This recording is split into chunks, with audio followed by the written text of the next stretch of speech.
好，咁啊，首先非常之感謝華人廟宇委員會今日安排咗呢一個講座，俾個機會我同大家分享下我點樣去理解廟宇裏邊嘅中華文化。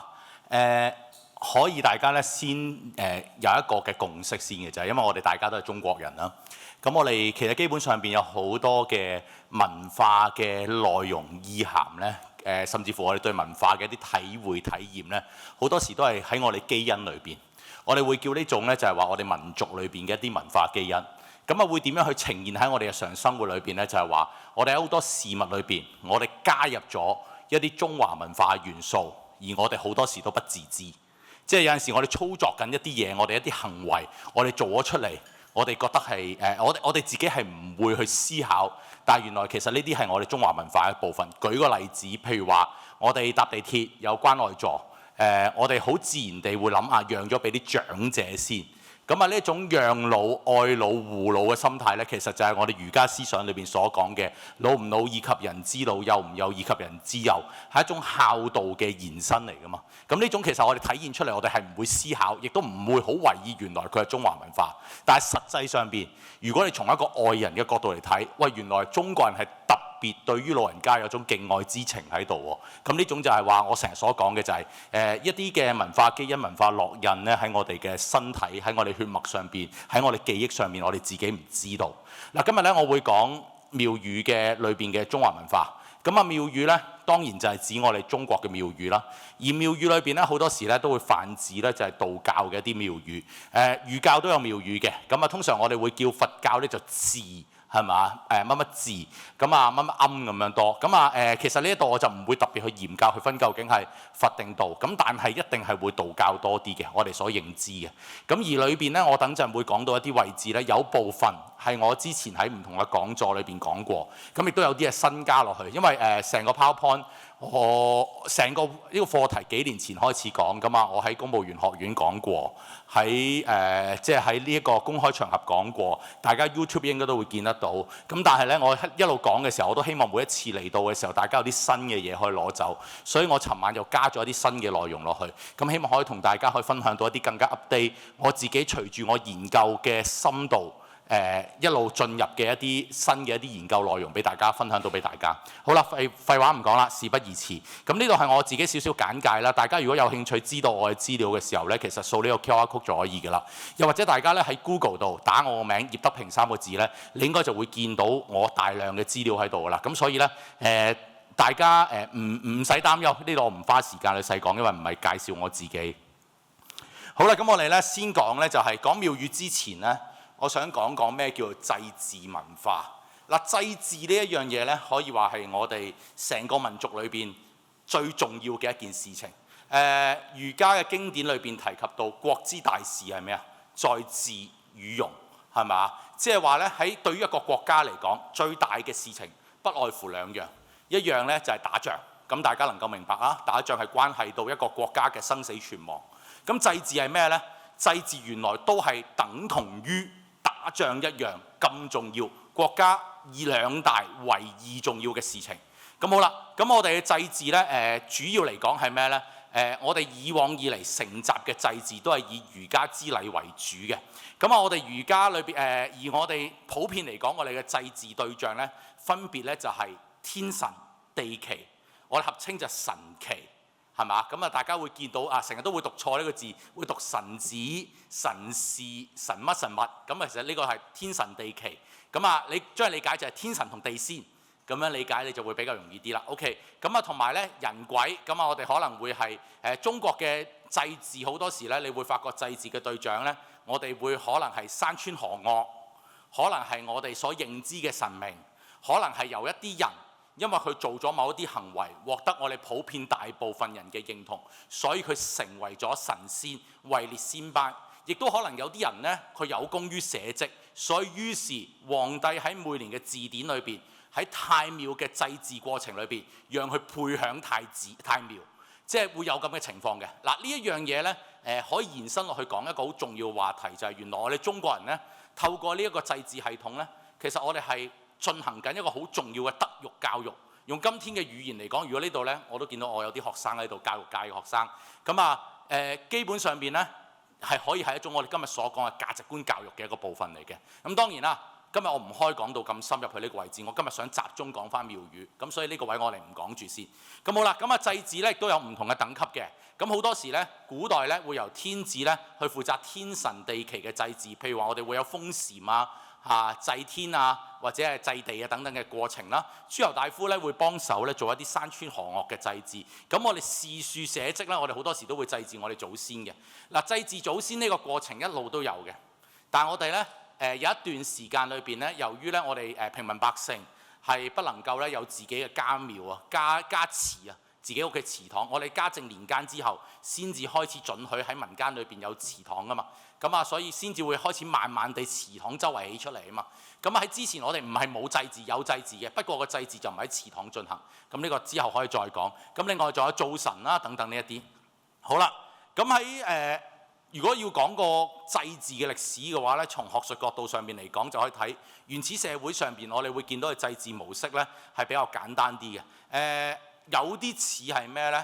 就係近乎於即係其實無核嘅祭祀都係祭祀嘅一種嚟噶嘛。咁至於文明社會呢個祭祀呢，隨住呢個祭祀上邊嘅禮越嚟越多之後呢，你會發覺呢，佢嗰個祭祀嘅要求亦都會越嚟越嚴格。好簡單一樣嘢，大家呢裝香嘅時候，我哋唔會亂咁裝個 number 嘅，唔會裝裝一支可以，我哋唔會裝兩支。我哋會裝3支，唔係1就係3，係咪？我哋唔會裝6，唔會我哋會裝6，3個倍數上去，但係我哋唔會裝5。我哋即係有一個固定嘅數字。究竟裝幾多炷香呢一樣嘢呢？當然啦，呢個可能係一個習俗嘅一個行為，但係同時之間亦都體現咗我哋對於一個事情、對於禮嘅一個理解係嘛？我哋所謂嘅禮節，譬如裝香由邊度開始裝起等等呢一啲，我哋都有嚴格禮節去規限嘅。咁呢個就形成咗一度我哋所講嘅後邊所講嘅祭祀文化。前面我會講快少少嘅，因為咧唔係重點，想做一個開論俾大家睇。因為邏輯上面應該有開論慢慢講落去。好啦，咁我哋會有唔同嘅祭品啦。嗱，呢個幾得意嘅呢個祭品。你會發覺中國人咧好中意燒嘢嘅，有冇留意啊？即係唔使講太遠啦。如果香港朋友仔生活喺香港，就會知道逢親7月嘅舊歷7月、農曆7月，大家就會周圍見到燒街衣。咁基本上馬路上邊咧，隨時尤其是屋邨啊，經常都會聞到一啲咧，好似一啲燒紙嘅啲味喺度。嗱，點解會咁咧？其實呢一個咧應該同我哋古代嗰個嘅療祭嘅行為有關嘅。我哋古代嘅人咧，相信咧透過咧煙火咧，可以將我哋嘅心願啦、我哋嘅想法咧上達於神明嘅。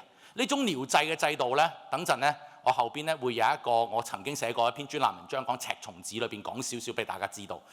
咁另外除咗會透過煙火之外咧，我哋其實都會係祭地旗嘅時候咧，我哋有陣時會用一啲叫灌注嘅，即係咩咧？我哋會將血啊、酒啊灑落於地。血係咩咧？其實係一種血食祭祀嚟嘅。OK， 咁古人我哋以最孔子之前嘅年代咧，我哋見到有用以人陪葬係嘛？後來我哋覺得太殘忍，所以我哋用犧牲。我哋有所謂嘅太奴之禮、少奴之禮係嘛？即係我哋用動物去代替咗人類，去作為一個祭祀品去祭祀。好啦，咁呢一種嘅行為咧，就以血同以酒奠落去地下嘅行為咧，就係古人相信咧就係可以透過滲透嘅作用灌注落去，令到地下嘅人能夠接受到。咁呢啲都係一啲佢哋對於佢哋嘅信仰形成嘅一種習俗。好啦，我哋剛才講到一個咧療祭嘅行為咧，其實我哋咧喺道教嘅神仙傳裏邊咧，曾經有一個神仙叫赤松子。嗱，大家要注意一樣嘢，呢個赤松子咧並唔係咧我哋所講嘅赤松黃大仙。呢個唔係淨係一般人會搞錯嘅。我點解嗰陣時會寫呢篇文章呢？就係因為我一次喺內地一個研討會裏邊，就道教研討會嘅。咁有個學者就問咗一個問題，問咗另外一個學者一個問題，究竟呢個赤松子係唔係同黃大仙有關啊？如果係嘅話，即係張良時期已經就有赤松子，因為張良啊，即係劉侯張良，佢係隨赤松子學道啊嘛。OK， 咁呢個赤松子如果係張良時期，即係話西漢已經有赤松子，咁同黃大仙係自呢一個嘅晉朝年間出現，咁咪有矛盾咯。咁咧當時我自己都好快舉手提出呢個問題，就係其實根本兩樣嘢嚟嘅。赤松黃大仙同赤松子唔同，赤松子嘅出處咧係出自我哋一部書叫《神仙傳》，西漢已經有㗎啦。咁呢部傳裏邊形容嘅赤松氏咧，同我哋嘅赤松皇大仙係唔同，因為赤松皇大仙唔係飾演一個雨神嘅角色，而赤松子就係一個雨師雨神嘅角色。而赤松子成仙嘅過程又同我哋今日所講嘅療祭有關，因為點解呢？赤松子係人火自燒，然後呢就升上天嘅。咁呢種嘅行為呢，如果我哋觀察起上嚟就係話，呢種可能就係古代嘅一種療祭嘅一種技術。我哋今天呢，大家有聽過一個嘅有聽到一啲嘅有聽過一套嘅文物叫三星堆嘅文物啦，三星堆遺址。三星堆嘅文物咧出土出嚟嘅時候，大家有冇發現呢？好多時佢哋話有一個好特別嘅痕跡，就係裏邊咧係有火燒過痕跡。咁有一啲嘅學者，包括孫華教授，當時佢嚟香港，我都請教過呢樣嘢。佢話呢種咧，佢自己嘅睇法就係應該係古人進行療祭以火燒啊嘅過程嘅一個體現嚟嘅。咁如果係咁講嘅話咧，就遠在咧古蜀文明嘅時候咧，其實已經係有流行緊療祭嘅行為，而我哋今天仍然從一啲遺址裏邊見得到。咁咧更加印證咗就係話燒嘢咧，真係中國人係自古到今真係好長好長時間已經有啦。OK， 咁我哋講咗一個祭祀，即係點樣處理祭品嘅一個模式，其中兩種啦。仲有冇其他咧？有嘅，有一種咧就叫意埋。意埋係咩咧？就係埋喺土地裏邊，讓地神咧可以知道去接受祭祀嘅。咁埋祭一啲嘢落土地好容易啦，秦俑已經係啦，係咪？我哋嘅秦朝嘅兵馬俑就係我哋將一啲物品埋喺土地裏邊，被死去嘅人死後嘅世界裏邊享用。咁我哋仲有而家好多嘅陪葬品啦，係嘛？當然啦，香港係火葬為主，咁但係土葬都會有陪葬品㗎，係嘛？咁歷代以嚟好多嘅我哋拎住嘅文物，好多時都係你會發覺就係自一啲古墓盜出嚟啦，係咪？咁呢陪葬品其實就係一種意埋嘅行為，沉沒啦，就係將佢咧祭水神用嘅，令佢咧沉入去水裏邊。嗱呢種咧可能就咁講咧，大家唔係好認知，因為咧我哋始終都唔係一個同水嘅關係太重嘅一個地區，係嘛？咁但係咧，我講一樣嘢，大家就會明白。大家記唔記得點解端午節要食粽啊？因為相傳屈原投汨羅江，咁咧就係為咗避免咧啲魚蝦蟹食咗屈原嘅屍體，於是我哋就投一啲粽落去河裏邊，然之後咧就令到咧佢哋淨係食粽，唔好食屈原嘅屍首啦，係嘛？我哋有咁嘅故事。其實大家要諗下，我哋投粽到水裏邊進行祭祀，呢種咪就係一種沉沒嘅一種行為咯，係嘛？其實咁樣你就會容易理解好多啦。咁另外源頭係咩咧？即係源即係升嘅意思，即係將一啲物品咧掛起嚟祭神嘅。咁頭係咩咧？就係將啲物品咧掉落去山中。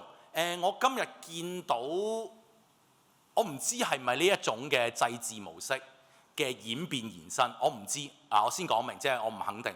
但我知道印尼咧，如果你去睇一啲火山嘅時候咧，佢哋好流行就係叫你買一啲花，然之後咧就掉落去個火山口度，咁啊祭祀個火山神，係嘛？咁呢種係咪一種源頭嘅延伸咧？我不敢講。咁但係咧有啲類似就係咁樣嘅目標啦，啱唔啱啊？咁幾特別嘅一種嘅祭祀行為。咁原來即係話啦，今天我哋記住，原來中國人對待祭品咧，即係唔係齋燒咁簡單，燒一定係大戶嚟嘅。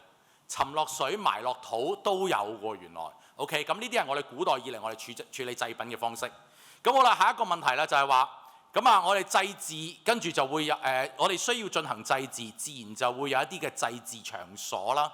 咁我哋嘅祭祀場所有好多嘅，以往嚟講咧會喺個大地上邊、平地上邊做，或者係咩咧？平地上邊建一個高台嚟做，咁類似一個壇啦。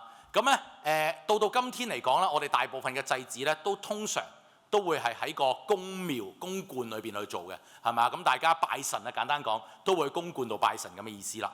好啦，咁所以咧，我哋咁引進落嚟嘅時候就係話，喂，原來祭祀同廟宇係一個好密切嘅關係嚟嘅喎。原來廟宇就係我哋中國人進行祭祀呢種行為，延續我哋祭祀文化嘅一個地方。或者我哋用一個比較文化啲嘅角度嚟睇，廟宇係一個文化空間，佢體現咗呢種祭祀文化嘅文化空間。好啦，咁我哋去睇睇廟宇究竟係點咯。嗱，中國嘅我哋廟宇咧好多時就泛指就係道家嘅廟宇、道教嘅廟宇啦。咁道教咧係我哋中國本土嘅宗教。我諗咁講，如果儒教、孔教係一個宗教嘅話咧，咁佢係唯二嘅本土宗教。如果你講儒教、孔教，你唔認為佢係一個宗教嘅話呢，香港記住六宗教係包埋孔教㗎嚇。如果你唔認為嘅，即係有好多唔同嘅講法，你唔認為一種宗教係一個哲學嘅話呢，咁呢道教就係唯一嘅本土宗教。佛教呢，雖然我哋講禪宗呢，就係大量中國化嘅佛教，咁但係無論如何，佛教都係喺我哋嘅兩漢時期傳入我哋中國嘅，咁所以呢，佛教唔係本土宗教。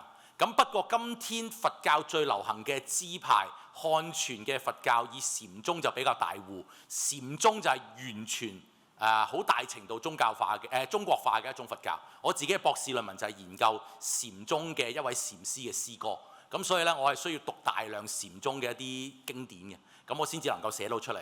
好啦，咁啊道教呢，佢以往啦起嘅道觀呢，林立，於是呢就形成咗呢，你會見到而家呢有一啲嘅寺廟呢，佢個名呢就唔係叫乜乜宮，或者唔係叫乜乜觀，或者唔係叫乜乜廟，係會叫乜乜洞。有冇聽過啊？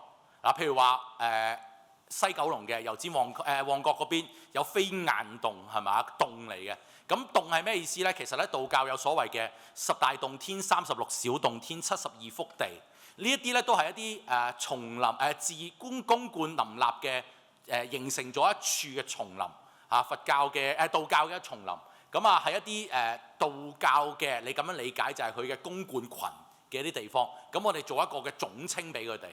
好啦，咁道教建築咧，佢有個基本上面有個特徵嘅，特徵係咩咧？就係道家思想所講嘅王法地，地法天，天法道，道法自然。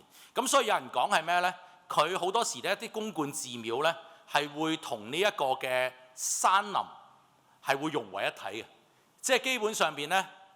有個好處嘅，如果從呢個哲理上邊嚟講，就係我哋物我不分啦，係嘛？我哋道家所講嘅天地與我並生，萬物與我為一，係嘛？一種物我為一嘅一個思想嘅灌注，係一種道法自然嘅灌注。你可以理解呢個係形意上層面去睇呢樣嘢，但係實際操作上面嚟講係咩啊？點解道長道士會喺山上邊會喺窿裏邊修行呢？就因為佢要遠離塵世。喺一個靜室裏邊去修行，咁所以個寺廟藏於山林裏邊，咁咪更加有利於其他人揾唔到佢咯。咁所以咧，呢個都有一個具體嘅功能喺裏邊啦。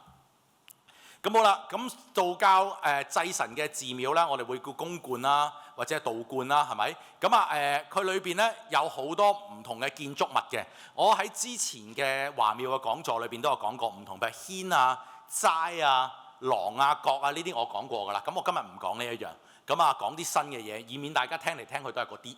咁但係就係話俾你知，就係道教嘅道觀裏邊咧有好多啲建築物。如果大家得閒去下華廟嘅一啲嘅寺廟，或者去一啲譬如話我哋香港有所謂嘅四大公觀之稱嗇色園蓬瀛仙館呢一個嘅圓玄學院同埋青松觀，大家入落去嘅時候，你會發覺咧，佢哋建築群裏邊都會有呢啲嘅名嘅稱呼㗎，係咪？乜乜閣、乜乜樓，係嘛？乜乜齋，譬如話蓬瀛有西齋、東齋，有個我哋開會嘅地方叫聚慧軒，係嘛？即係會有呢啲咁樣嘅唔同嘅名嘅亭台樓閣咧，呢種中國嘅建築咧，與道教裏邊公觀裏邊亦都可以能夠揾得到嘅。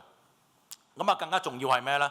就係話而家就奢侈啲嘅，就如果大家去過慈山寺咧，我唔知大家個感覺係點？慈山寺非常靚，現代嘅仿唐建築啦，係咪先？我覺得更加讓我覺得係 amazing 個位就係佢個大殿對出嗰個嘅空地，真係好奢侈。即係有幾多個公觀而家喺香港可以有咁大地方唔起嘢，然後跟住就即係俾大家去感受與大自然之間嘅親厚關係，係咪一個比較高啲嘅地方咁啊？慈山寺。然後跟住有一個咁開闊開揚嘅地方，望出去就係大海，你感覺到自己真係天地與我並生，萬物與我為一嘅感覺，能夠可以感受到。當然人哋係佛教啊，我講清楚啊。OK， 咁但係我想講就係，即係呢一啲嘅庭園咧，其實喺黃大仙我見到都有個庭園喺度嘅。咁但係古代嘅庭園更加大啦。咁如果你話去到今天係有庭園嘅比較少，內地會比較更加睇得完整啲。而庭園裏邊就牽涉到咧庭園嘅藝術啦。咁呢個就係另一套嘢嚟㗎啦。咁好啦，咁道教建築物裏邊咧，我唔知大家有冇留意，佢有好多 icon 喺度㗎。嗰啲 icon， 譬如話樓梯邊有條長雲喺度嘅，係嘛？咁你會見到咧會有啲福鼠喺度嘅。福鼠係咩意思咧？福鼠就係寓意福啦。咁你會見到咧善係咩咧？善其實咧就係啲人會認為咧係仙咁嘅意思。魚一條魚嘅魚就係代表住富裕。你會發覺佢通常嚟講兩種方向嘅。最多係一係就會用佢形狀嚟放喻佢嗰個意義嘅，一係咧就用佢嗰個嘅諧音嚟放喻佢意義嘅，係嘛？咁所以咧，你見咧望到嗰啲嘢咧，你解唔到嘅時候唔緊要，你大概試下讀出嚟，睇下同邊啲吉利嘅嘢差唔多諧音咧，通常都中嘅。福鼠個福字啦，譬如話一隻鹿係代表做福祿壽個鹿啦。係嘛？你會見到係咁，但係有啲係同佢形態有關，譬如話松樹柏樹係常綠樹嚟㗎嘛，生長得好耐㗎嘛，松柏就代表長壽啦，等等呢啲會有啲隱喻借代喺裏邊會睇得到嘅。咁呢都係道教建築裏邊常見得到嘅一樣嘢。咁好啦，咁仲有一樣嘢大家會見到道教建築咧，呢個係真係幾蝦人嘅，就係佢會將啲字體演變，譬如話個壽字會變成方形、圓形。咁佢由於要遷就佢外框嗰個嘅形狀，所以佢啲筆畫當然就會有變化。你會大概見到個壽字，但係你望落去又唔係好直接覺得佢係個壽字。呢種變化嘅字形咧有好多嘅，好多時都會做係咩咧？佢個牆身嘅通花位置嗰度係嘛？咁可能我嚟做一啲通風作用啦嚇。咁透光通風作用，譬如話邊啲字我哋會常見到咧，就係福祿壽啦。喜啦、吉啦、天啦、風啦、樂啦呢啲，我哋都會見到咧，就喺個寺廟裏邊常見嘅字形變化。呢一啲都係我哋咧寺廟裏邊咧統一貫都會見到嘅一啲特質。我諗大家頭先聽我咁講嘅時候咧，就會想翻起以往進入寺廟嘅時候都見到好多。譬如話有陣時我哋會見到牡丹花嘅，牡丹花就係寓意富貴花。我哋會見到有一啲嘅客家嘅宗族嘅廟宇裏邊嘅時候，你會見得到就係有啲嘅石樓點解啊？因為石樓多子。OK 就多仔啊嘛，咁又會有呢啲，即係其實大家要破解佢咧，不外乎得嗰幾招嘅啫。頭先講過讀音、形態，佢嗰個嘅中國人點理解佢重拍呢一啲，咁你就好容易解決到呢個問題啦。咁好啦，廟宇嘅建築嘅淵源咧，好多時咧都係源於兩個文化嘅來源啦。頭先講過啦，一個墓祭嘅祭祀啦，另外就係我哋方士神仙思想啦，呢個正常嘅。所謂方士神仙思想咧，就係道教嘅緣起咧，一定就係同方術、方士係有一個好直接嘅關係㗎啦，係嘛？我哋嘅除咗由道家嘅核心思想個嘅概念嘅形成嘅核心之外咧，佢有好多行為咧，同古代嘅方士係離唔開嘅。OK， 同古代嘅方術亦都離唔開嘅。好啦，咁我哋古代嘅時候咧，會係有一啲嘅祭祀行為，譬如話，我哋會將象徵祖先神靈嘅神主牌啊嘛，我哋其實神主牌係個牌，嗰件嘢係神主係嘛 ？OK， 神主廟主去進行祭祀，咁而喺個祭祀嘅過程裏邊，我哋有好多嘢要祭祀，所以於是我哋形成咗我哋喺建築上邊，我哋會有所謂嘅左祖右社嘅建築風格。大家留意故宮咧喺佢嗰個嘅紫禁城對出，佢有兩個祭祀點嘅，左邊咧。就係祭祀咧，就係佢哋嘅太廟，佢哋祖宗祖廟喺嗰邊。天子嘅祖廟叫太廟 ，OK。天子係冇私事嘅，天子嘅家事就係國事 ，OK。因為家天下啊嘛，以往係。咁所以咧，我哋望出去，所謂嘅左邊係點睇咧？就係我哋大門口坐向，譬如話我係坐北向南，我嘅背面就係北面，我嘅正面就係南面啦，係咪？我望住南面嘅左邊。就係左祖就會擺祖廟、太廟就喺左邊嘅，我哋拜嘅社神職神就會喺右邊。呢個係中國咧，我哋自古以嚟建築嘅時候要留意嘅一個建築規格。故宮係咁樣嘅，完全大家可以上網睇任何故宮資料，都一定同你講呢一樣嘢嘅。而右邊所謂嘅左祖右社社神職神係咩咧？我哋所講嘅社稷，今天咧我哋讀小學嘅時候學文言文都話俾你知，社稷即係解國家。咁點解社稷等於國家咧？因為咧社就係指咧，我哋講社神就係指我哋講嘅土地神，職神就係五穀神，有土地有五穀加埋，咪就係成個由農業社會、農業建構而成嘅一個國家嘅一個核心咯，啱唔啱啊？所以社稷就會借代住我哋國家文言文裏邊 ，OK 係有呢個意思。所以我哋拜祭，我哋係會拜祭社神職神嘅喎。其實我哋抽祭嘅行為就係一個祭祀祭神、祭祀社稷嘅行為嘅一個演變嚟㗎嘛，啱唔啱先？你抽祭係要祭祖先嘅時候，你會話俾佢知今年係風調雨順，好感謝佢賜予你呢一個豐衣足食，祈求明年再有啊嘛，係嘛？呢啲其實咪就係一啲我哋結合咗以往祭祀祭神社稷嘅時候嘅一啲行為嘅體現咯。好啦，咁道教建築咧喺早期嚟講咧個稱呼比較係亂啲嘅，有陣時會叫寺，有陣時叫館。嗱呢個咧大家咧少聽見嘅，我哋以前係會叫靜室，我冇寫錯字喎，係真係咁樣寫嘅喎。靜室咧個靜咧同安靜個靜咧係相同意思，都係解清靜嘅意思。所以以前咧有一啲嘅修道嘅地方會叫靜爐嘅。OK， 咁靜室靜爐，咁仙館大家知啦。蓬瀛仙館已經話俾你聽，佢以往都係一啲修道嘅場所。本身蓬瀛仙館應該就係三元觀嘅道侶嚟到嘅時候，想建一個三元宮嘅道侶嚟到想建一個修道嘅地方，所以先起蓬瀛仙館啫嘛。OK， 好啦，咁跟住後邊就有洞啊、廟啊、庵啊嗰啲啦。宋朝以後咧，仲有少少會叫呢一啲嘅修道嘅地方叫做石窟或者塔嘅。呢種係好明顯係受到咧佛教嘅建築藝術所影響嘅，因為塔就係咩呢？你會見到寺廟呢，寺廟嘅建築群裏邊咧，好多時都會有塔。塔呢，即係浮屠。我哋中國有一個成語叫做救人一命，勝造七級浮屠。七級浮屠就係七級佛塔嘅意思。咁係做好大嘅功德嘅，救人一命呢個功德大過做七級浮屠嘅功德。OK， 好啦，咁呢度有唔同嘅廟啦。咁我哋入到去一個寺廟裏邊嘅時候，我而家由大去到細啊。入到寺廟嘅時候，第一件事我哋會見到山門嘅。OK， 咁有個山門，即係代表住你已經進入咗個廟宇範圍啦。咁好多時咧，以前咧山門嘅時候咧，會有啲道童喺度做一啲迎客嘅，係嘛？咁而家梗係冇咁奢侈啦，僱一個道童嚟迎客，係嘛？好貴㗎嘛人工。OK， 咁以前喺度修道嘅比較低級啲嘅，可能初入道嘅道侶就會喺前面度可能做一啲打掃啊、迎賓啊等等呢一啲。咁然後啦，古人都係咁嘅。我哋習慣咧，我哋唔係好似而家咁即係自出自入嘅。